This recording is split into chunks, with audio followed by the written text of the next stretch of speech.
Bronwyn Bishop. I think she should fade into the background gracefully. I thought you were going to ask us about the art gallery. We have been following it, I would say. Oh, I even have family history. Her family, including Bronwyn, as a young girl, lived next door to my aunt in Roseville. Everyone who's in business or employed in politics or in commerce has written off as an expense that they've done something private and they put it on the public purse. So I'm not expecting politicians to be any more perfect than anybody else. Just makes me wonder how long her snout has been in the trough, really.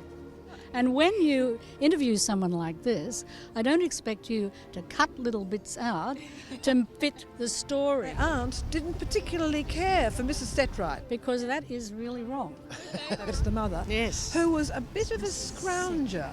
She'd knock on the back door and she'd say, I'm making a cake and I've run out of eggs. And my mum's lived through a few prime ministers. I do not believe in any of those perks for retired politicians. I think it's outrageous. It's public money. oh, wacko the diddler. Well, yes, we knew enormous. that. We knew and that. it's huge. And I wondered but if she is that- entitled to it. Yes, she is, and I wondered if that's why she was hanging on to her position. Probably. Because if she retired as Speaker, she'd get She gets a lot more. She gets another and now whack. she's going to have to retire only as a mere member. humble member. Front bencher, I suppose. You can claim that against some of the very short-term prime ministers who go out on massive packages. It's just a perk. There was a moral obligation to what you did and not to take advantage of those situations. And I think sometimes our politicians forget that. But I do think people who are in the public life do sometimes get divorced from reality. I mean, I was the head of the Liberal Party at one stage in a regional area, and I found some of the politicians I met quite strange, you know. I just felt they weren't quite in touch with what was going on out there. Oh, look, politicians, they're going to hang on to as much as they can, aren't they, Pam? I think the whole system needs to be reviewed. And it won't be. And Not I properly. thought, Malcolm was having a nice word about it. See, the word entitlement is the wrong word. There should be allowances. It's difficult in Australia because of the distances. When they go to a function, they are the leading person and everybody is fawning over them. So why wouldn't you begin to think, wow, you know, I'm entitled?